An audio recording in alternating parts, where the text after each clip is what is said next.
Здравствуйте, дорогие телезрители! Сегодня у нас в гостях человек, который не нуждается в представлении в нашем регионе, заместитель начальника Главного управления противодействия экстремизму МВД России, генерал-полковник Руслан Шахаевич Алханов. Руслан Шахаевич, марш вору. Марш. Мы рады очень вас приветствовать в нашей передаче. Вас очень долго ждали. Хотелось бы начать с вопроса, не сколько с вопроса, сколько хотелось бы обсудить эту тему более детально.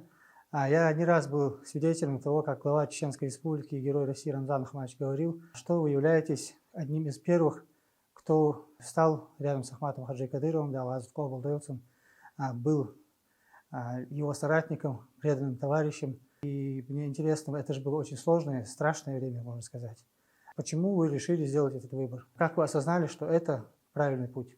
Как мы все с вами знаем, тогда республики главенствовала власть бандитов. Единственный человек, который говорил тогда правду и стал против этих бандитов, был Ахмат Хаджи Кадыров, тогдашний муфтий Чеченской Республики Ичкерия. Он говорил, что нельзя мучить народ, надо делать все, чтобы восстановить экономику, социальную сферу. Но те, в кавычках, лидеры, которые тогда находились у власти, им это не нужно было, у них на устах была одна война. Они всячески пытались в республике создавать хаос. И они создавали хаос. Похищение жителей республики, похищение других регионов. Вот этот бандитизм развивался у нас в республике. Хотя все условия были созданы для того, чтобы республика начала переходить на мирный рейс. Но они этого не хотели. Тогда Ахмат Хаджи говорил, и в парламенте мы с вами видели это все, в парламенте он открыто выступал против ваххабистов, тогдашних негодяев, которые в республике творили ужасы и бесчинствовали, издевались над мирным населением. Если человек 10, банда, они могли что угодно сделать.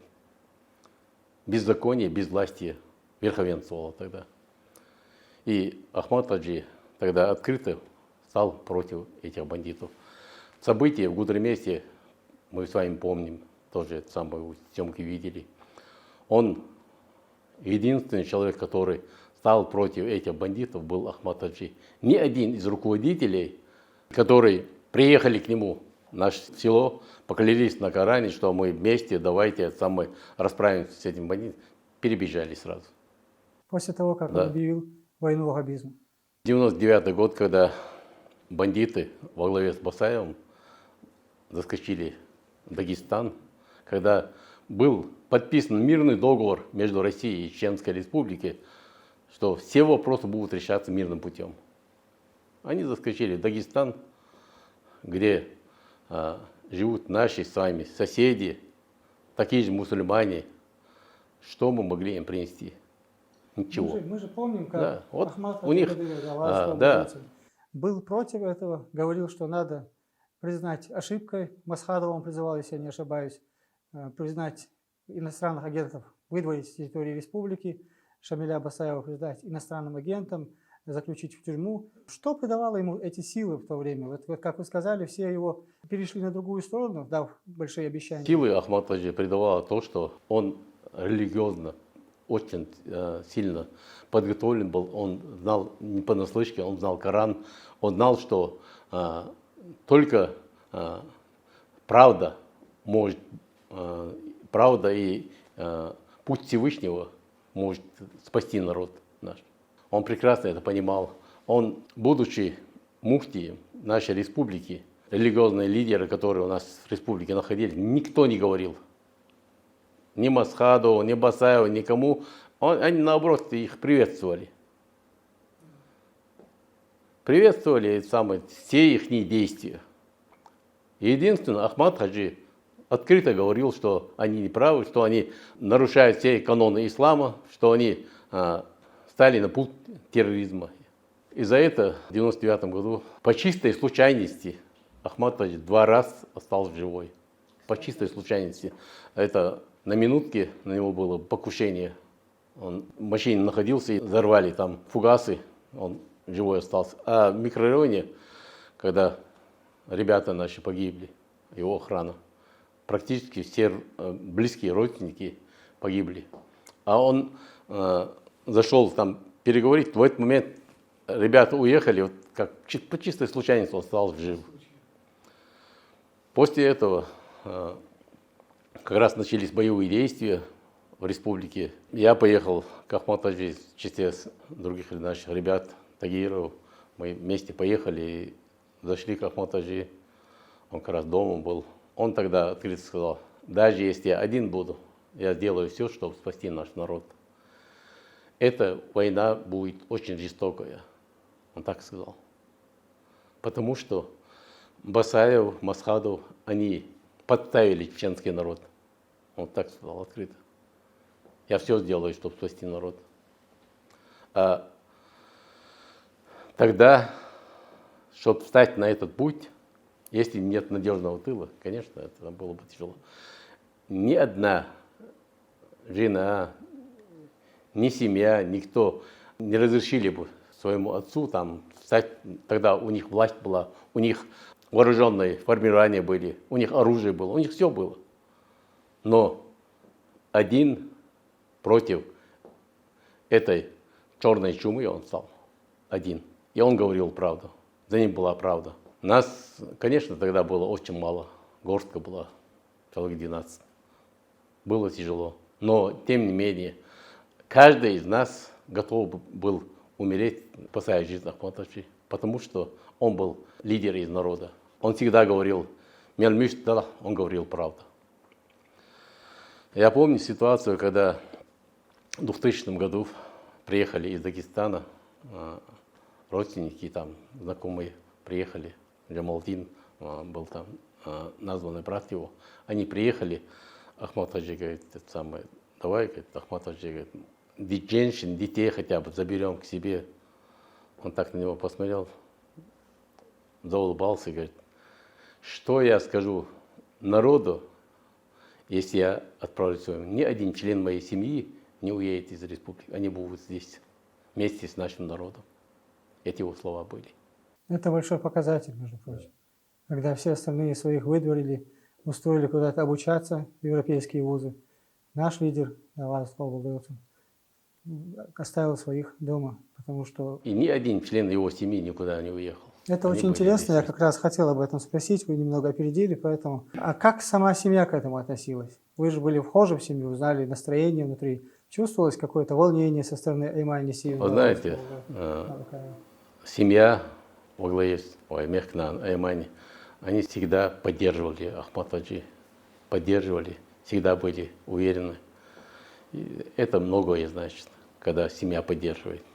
И я помню ситуацию, когда Рамзан Ахматов и Зелимхан Далдей Алуэль подошли к отцу и сказали, «Таган, арбякан чакбал койш, хак антуатсон хана остон элла, улетают чакбал». Вот появился тыл, получается. Это семья, это основной тыл, мне кажется, человека. Семейный тыл многое значит для того, чтобы вести борьбу против вот такой нечисти. Потому что когда ты чувствуешь, что за тобой семья, родственники, близкие, это многое значит. Да, когда твои родственники разделяют твое мнение. Мы с Ахматаджи были в 4 странах. Тогда поездка была Египет, Сирия, Иордания, Ирак. Оттуда шло финансирование для бандитов. Для того, чтобы обсудить там на месте с религиозными лидерами, чтобы не финансировали терроризм. Поездка была в Египте, верховный муфти, очень религиозный такой. Ахматаджи на арабском, четко сформулировав, рассказал, говорит, где здесь газоват? Здесь газоватом и не пахнет. То, что вы даете деньги, попадает в руки бандитам для убийства мирного населения. Вы же, говорит, религиозные люди. Зачем вы, говорит, даете деньги? Ни один доллар не попадает в руки мирного простого населения. А вы даете террористам эти деньги. Я вам рассказываю, но чего вы боитесь? Он открыто говорит, чего вы боитесь, кого вы боитесь? Всевышний же вас завтра, вам придется отвечать перед Всевышним. Тот тогда вынужден был признать. Да, говорит, ты прав, говорит. Признали правоту. Да, признал. Как раз хотел спросить, вы же его сопровождали везде, а вот те подрывы, обстрелы, покушения. И наравне с этим и вот встречи с первыми лицами государств. Вы выезжали за пределы страны. Вот каким он был в стрессовых ситуациях во время нападений и каким он был на встречах с руководителями разных стран? Как он себя вел, Ахмад Хаджи? Все по порядку, я сейчас расскажу. Мы в Сирии были. В Сирии то же самое он рассказывал. Собрал духовных вот этих. Там тоже он объяснил. Те тоже поняли. Прекрасно поняли. В Ираке у него встреча была с Саддамом Хусейном. Когда была встреча, Саддам Хусейн ему говорит: Ахмад Хаджи, спаси свой народ. Говорит. Чеченцы мужественный народ. Зачем вам это? Говорит. Кто вам даст создать отдельное государство внутри России? Когда ко мне приехал Джахар Дудаев, говорит, в 93 году, у него на устах была война. Я понял, что он принесет горе вашему народу. Спаси свой народ, значит, помелтился. Потом Ахмад Хаджи так на него посмотрел, я посмотрел на него, говорит, я знаю, почему ты на меня так смотришь. Ты думаешь, а что сам делает? Говорит, трудом был. Мне прийти к власти помогли спецслужбы Америки. Даже если я уйду, ни меня, ни мою семью не оставить живых. Саддам Хусейн всегда. Да. Я до конца останусь в Ираке. Я знаю, что мои генералы не будут воевать, Бар. Что они меня предадут, это тоже я знаю, Бар. Я все прекрасно понимаю. Осознанно понимаю я. У меня нет выхода. Помелтился. По поводу покушения. В 2000 году 2 покушения, тогда еще на Рамзана были покушения на окраине Гудермеса. Очень сильные. Там фугасы были заложены. Хорошо, он быстро ехал, но на лету практически это самое. Чудом остался жив. Рамзан Ахмадович тогда, будучи молодым парнем. Когда мы ехали с работы, то же самое на окраине Гудермеса, подорвали нашу машину. 6-я модель, 4. В этой машине мы с Ахмад Хаджи находились. Взорвалась машина, хорошо, это самое, взрыв ушел в сторону, окна полетели, такая ситуация. Я выскочил с машины и приблизительно я знал, что направленный взрыв, начал стрелять, но я не слышу это. Думаю, автомат, наверное, заклинил. Меня сзади Ахмад Хаджи хлопает, говорит, все, твердут, вам бендойлевый, отведывай, пожалуйста. Он допоздна оставался на работе. В Гудермесе была у нас тогда резиденция, как бы, правительственный комплекс. Допоздна остались опять, он никогда, чтобы домой не уехать, оставаться на работе, не оставался. Допоздна работал, потом уезжал. И вот вечер, вроде бы коменданта всех предупредили, начальник УВД по Чеченской республике, Аренин Сергей Петрович, он нам дал бронированную свою «Волгу», говорит, на «Волге» хотя бы езжайте, говорит, слушай, машины, водительцы, с водителем. И мы колонной едем домой, и на хребте село Ахмад-Юрт открывает огонь по транспорту нашему, по машинам военные. Видимо, под шофе были пьяные, открыли огонь по колонне. Машину, где мы с Ахмад Хаджи находились, подствольник залетел в бак, и бак начал гореть. Огонь продолжается. И выстрелы слышны, и Рамзан Ахмадович выходит на связь. Комиссар, что с вами? Волжин. Плотный огонь, все нормально. Yo, вахак довшло, что машина социальна, бак цель, дай,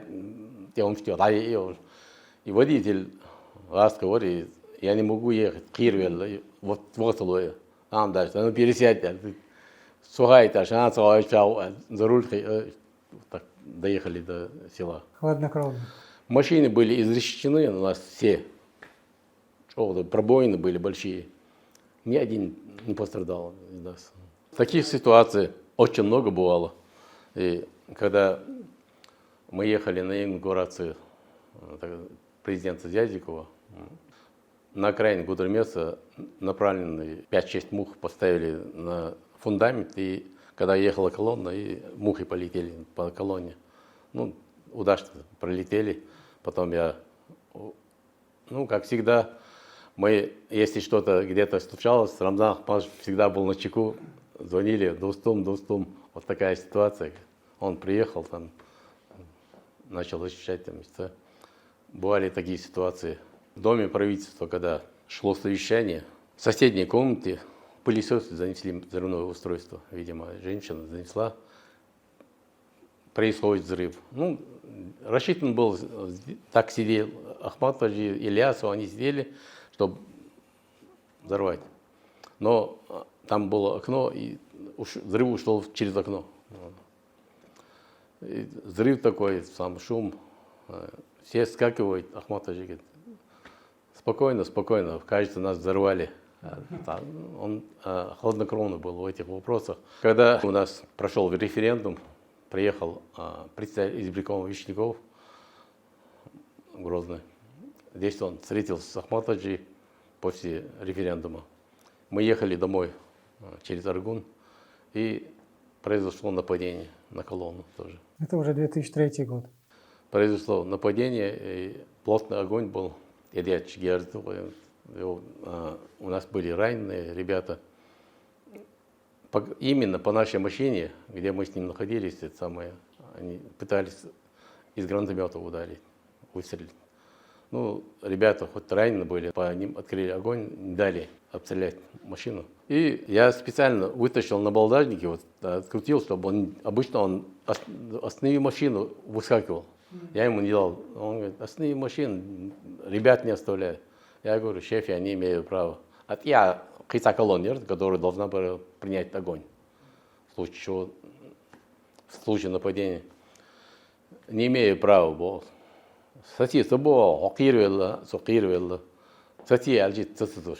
Я проскочил. Рамзан Ахматович связи вел. Он с ребятами приехал. Уничтожили 5-6 человек. Там были задержанные. Ребят раненых всех забрали. Вот такие ситуации у нас бывали. Но Ахматович никогда не думал о себе. Он прекрасно все понимал. Он говорил, на все воля Всевышнего. Дал ядин дал. Ядин дал сумар дал. Это шатана охрану кялар вакруат, саннеша кялар вакруат. Было ядин дуй валиду алсу. Аши ольцу урцу. В 2003 году, 12 мая, первый такой большой религиозный праздник был, где очень много стариков, женщин, детей, много народу было. На тех же днях, взрывы на ФСБ здании, на хлазушум ходили. Цыги, да, он такое мероприятие, хадяхкин, цыга, вистхулш. Зудрит, я себе тересун. Я бахки зудрит. Информация была, то, что женщины должны взорваться. Информация, я же собитерте. Он нахте бахки еще старался подпустить. Его дахвет на ламс день шелтя. Вистхул швори. Yok шолтаг, дагад велтагуй. Дюни датсон, лехер датсон. Бог, хамел дешвори. В этот момент сзади происходит взрыв. Момент взрыва, давак поэтес, девак. Короче, ответ. Так получилось, что там было.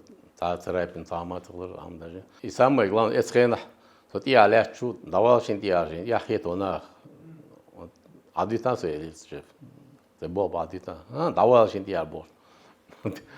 Хумна человек из народа, адам дух дизертун, такой кам дизертун, кам шин дизри и диздела, аравелла, кам келарда, аравелла вари, сок келарда. Это хена, илсенер. Взрыв хылчыл, я берш. Делерта, да, когда ладу қобды, да, Аллах был берш, да, лазинерш бар. Даже да, я вахи ашвар. Тин асы шайк осколкшкайер, шайк тасырапин салдиец. Ну, это теракт сопровождался именно Басаевгари этим терактеры, дальше координировать теж. Против движения задания, это задания опять там фугасы были. Против движения задания вавигеров вам даже. Ситуация шербадидич. Но тем не менее, мы это вам даже переломный момент мой равначи, когда поехал в Москву, договорился именно с главой государства Владимиром Владимировичем Путиным и вернул обманутых ребят из леса. Ханнышкары, Эхин Долберш, Цадердирство. Ведь Цадердина, Цадердил, словно, из них создавались батальоны, чтобы они знали повадки бандитов, эффективность работы удвоилась. Он же не Да. зря утверждал, что Реально начала работать система. чеченская милиция должна состоять из чеченцев. И мы все с вами помним 9 мая на стадионе то, что говорил Ахматович. Только местные ребята, чеченские милиции смогут навести порядок в республике. Он верил, что именно мы все с вами сможем навести порядок. И ни один сотрудник милиции, ни один сотрудник батальонов, полков не дрогнул. Среди тех, кто вернулись и были амнистированы, ни один не ушел обратно в лес. Никто. Из них ни одного предателя не было. Они достойно прошли свой путь. Многие из них награждены орденами, медалями. Есть посмертно награжденные звания Героя Российской Федерации. У АМБХ действительно колоссальная работа была сделана. После трагических событий, то, что груз ответственности за судьбу нашего народа взял на себя молодой, энергичный, целеустремленный Рамзан Ахматович Кадыров, это дало для нас огромные плоды, потому что он знал, что хотел Ахматович. Он шаг за шагом днем курировал строительство города Грозного, Гудромеса, наших населенных пунктов. Ночью планировал спецоперации и руководил. Это многое значило для республики на тот период. И мы все с вами видим отстроенные города республики, районные центры, населенные пункты. Но это надо разъяснять молодежи, потому что есть молодое поколение, которое не видело ни блокпостов, ни разрушенные города. Это все не видели. Им надо объяснять, естественно, что происходило, какой ценой достигнуто все это. Алла диез, Бог шила диез каждый раз. Да, Алмолаха. То даже дега мелхлык, шадик хочется, Рамзан Ахматович, шадики хочется. Рамзан Ахматович Кадыров, на его плечи легла огромная ответственность.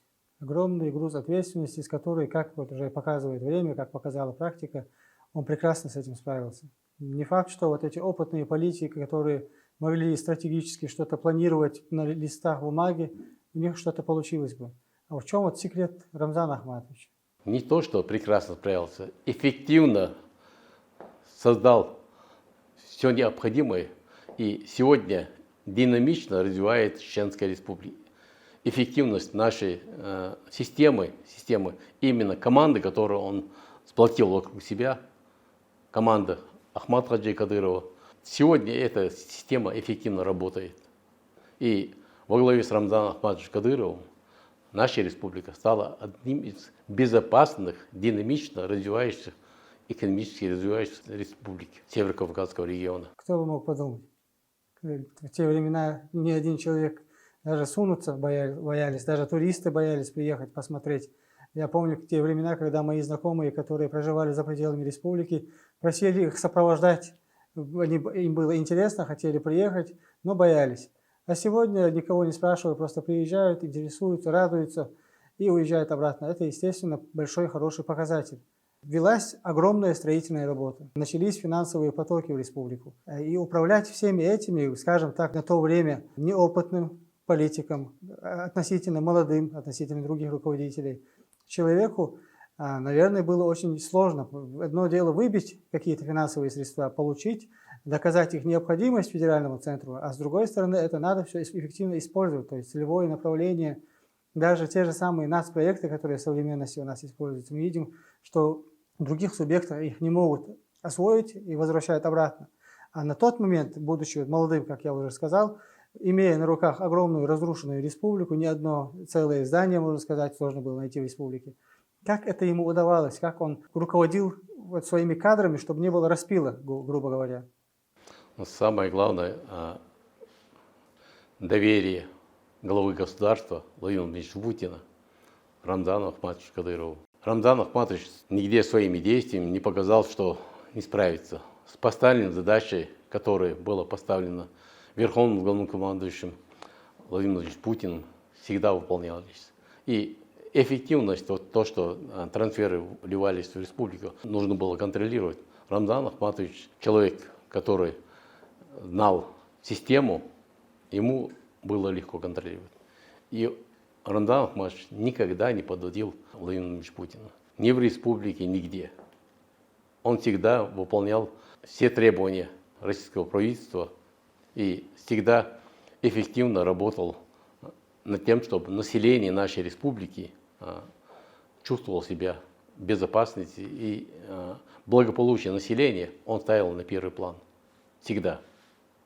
Как вы уже сами сказали, днем велась строительная работа, ночью велась борьба с террористами, с экстремистами, которые находились в лесах. Она длилась довольно-таки долго. Конечно, активная фаза прошла, но последнюю ячейку, как мы знаем, тоже в 2021 году, если не ошибаюсь, банда Битукаевых. И до этих времен, можно сказать, велась борьба. Но терроризм не был повержен, пока была вот эта группа. Что оказалось эффективнее, на ваш взгляд? Как борьба с террористами именно физическая или же агитационная?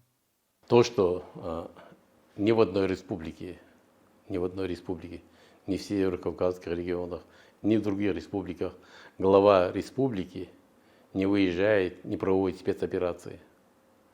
А Рамзан Ахматович сам лично планировал, сам лично выезжал и воодушевлял сотрудников, которые проводили спецоперации, сам лично на месте, где опасный участок он находился, всегда, на переднем крае. Это давало свои плоды. И то, что доверяет и доверял всегда глава государства Рамзану Ахматовичу, это тоже многое значит. Когда есть доверие федерального центра, есть доверие президента Российской Федерации Владимира Владимировича Путина, главе республики, это многое значит. Это говорит о эффективности, о том, что человек на месте, и он честно выполняет свой гражданский служебный долг. Вы прошли очень большой путь. У вас много, вот вы только что рассказали, сколько покушений было за этот короткий период, относительно короткий промежуток времени, который вы смогли провести с Ахмат Хаджи Кадыровым, Давазов, Павел Дылцин. Пусть это будет 10 лет, потом еще прошло 25 лет с этого. То есть на вашем веку было очень много разных событий. И вот сейчас, будучи уже генерал-полковником полиции, как вы смотрите, если посмотреть глазами того Руслана Шахаевича, который начинает этот путь, могли бы вы вообще представить, что наш регион, что наш народ придет к такому процветанию через 20-25 лет, что вы сможете это застать и увидеть? Мы, будучи там, постоянно мы с ним ездили в одной машине с Ахмат Хаджи, и он, то, что он говорил, вот это все стало реальностью. Сумел действовать, коучкаллах, ночичо. Да, иштхеду, ту бехар, коучкаллах. Так, и шадеги коуч, вы Рамзан Ахматович, то, что было задумано, то, что за истечение такого периода 25 лет, да, вспоминаешь все, что происходило, все, что было. Амдалин улля латтер суна дозалдыр, он дальше из-за уянахвар. Уянахвар, так, бадик дючвари. Шешчунга, нешчунга, бадик да едл швари. Он хи башера, обоих хульшбат. Из действительно он хвар, да, самый квертник бусулдин, дойшвар. توشا أربعة نيا إلسون يزدحجي تو إلسون يزدحج أربعة خيل بولنيا إز توشن تاجي إسخين حا إلسون يزدحج أربعة لا ما بيتوام أدم خلق ديش تبوخش ديال مليال إذا قابن جيم توكتور سن باي قيوم ديش داستش رسين ما بيتوام Kaçlı şu bu şmaliyalı za. Neden amdacı şa aravel daxuyaş bolniq. Ve buslu dinu warnu mubakhara ini daxuyaş var. Daq misknaq biş var. Qa nach berken is die kaçlı şu var. Tesuluş tutak bitası biters. İla terul qajır. Nach общение духовлар. Нахан, виза. Nach bizar. Так, самое кёртнике забар хищор, ша забр яшвар. Всегда. Клир бушвайца. Да, вас откол был. Руслан Шахаевич, у меня на этом все. Спасибо большое за уделенное время. Мы очень рады были вас услышать, пообщаться с вами. Дорогие телезрители, вы сами увидели, о чем мы смогли поговорить, что обсудить. Думаю, эта беседа будет и для вас полезной. Спасибо всем большое. Оставайтесь с ГТРК «Война».